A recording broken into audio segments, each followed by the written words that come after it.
भारत में हाल के सबसे बड़े जीएसटी फ्रॉड्स में से एक का पर्दाफाश हुआ है।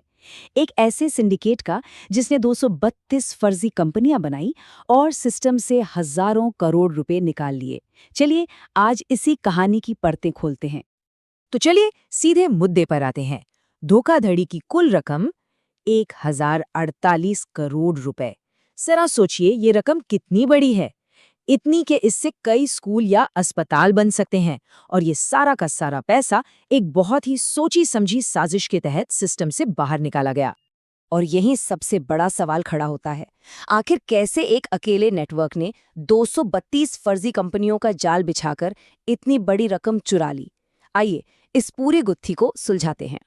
तो सबसे पहले बात करते हैं इस अरबों रुपए के गोस्ट नेटवर्क की, मतलब वो फर्जी कंपनियां जो असल में थी ही नहीं, सिर्फ कागजों पर जिंदा थीं। ये कहानी शुरू हुई अक्टूबर 2023 में मेरठ से। जांच करे अधिकारियों को जीएसटी फाइलिंग में कुछ बहुत ही अजीब दिखा। उन्हें एक ऐसी कड़ी मिली जो लगभग नामुमकिन सी लग रही थी। अब जो बात सामने आई वो सच में हैरान करने वाली थी। 91, जी हाँ 91 अलग अलग कंपनियां सिर्फ एक ही मोबाइल नंबर, एक ही आईपी एड्रेस और एक ही डिवाइस से ऑपरेट हो रही थीं। ये पहला बड़ा सुराग था कि यहाँ कुछ बहुत बड़ी गड़बड़ चल रही है।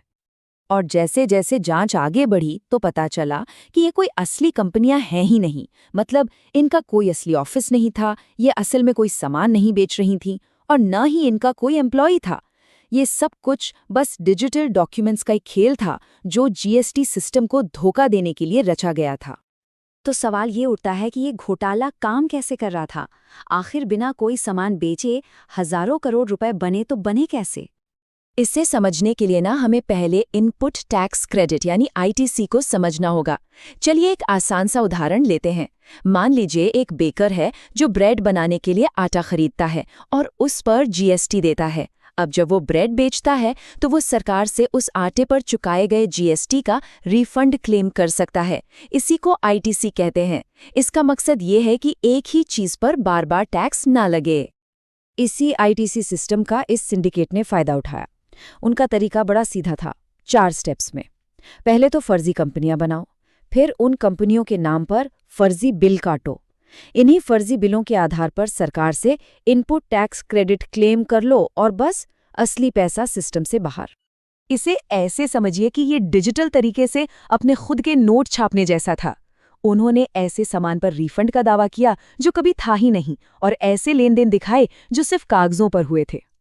अब कहानी के उस हिस्से में चलते हैं जहां अधिकारियों ने डिजिटल सुरागों का पीछा करना शुरू किया ताकि वो मास्टरमाइंड और पैसे के इस उलझे हुए रास्ते तक पहुंच सकें। और इस पूरे मकड़जाल के सेंटर में एक नाम था, प्रवीण कुमार। कहा जाता है कि यही वो शख्स था जो इन सभी 232 फर्जी कंपनियों के सिंडिकेट को एक स्क्रीन के पीछे से चला रहा था। पर एक और बड़ा सवाल था कि आखिर 1000 करोड़ रुपए से भी ज्यादा की रकम को छिपाया कैसे गया। इसके लिए उन्होंने एक बहुत ही शातिर तरीका अपनाया था। जांच से पता चला कि ये पैसा नॉर्मल बैंकिंग चैनलों से नहीं, बल्कि एफएफएमसी यानी फुल फ्लेज्ड मनी चेंजर्स के जरिए घुमाया जा रहा था। अब ऐसा क्यों? ताकि लेन देन की इतनी सारी परतें बना दी जाएं कि पैसे का असली रास्ता ही गुम हो जाए और फंड्स को चुपचाप एक जगह से दूसरी जगह भेजा जा सके। और अब आते हैं कहानी के सबसे दिलचस्प हिस्से पर, जहां डिजिटल फोरेंसिक्स की मदद से जांचकर्ताओं ने इस पूरे केस की गुत्थी सुलझा दी। फोरेंसिक जांच ने दूध का दूध और पानी का पानी कर दिया। जैसे कि एड्रेस, जब अधिकारी इन कंपनियों के पते पर गए तो वहां ऑफिस की जगह खाली प्लॉट या किसी और की दुकान मिली। फिर ई-वे बिल देखे गए, जो सामान की ढुलाई का डिजिटल रिकॉर्ड होता है। असली बिजनेस के पास ये बिल होते हैं, पर इन फर्जी फर्मों के पास जीरो।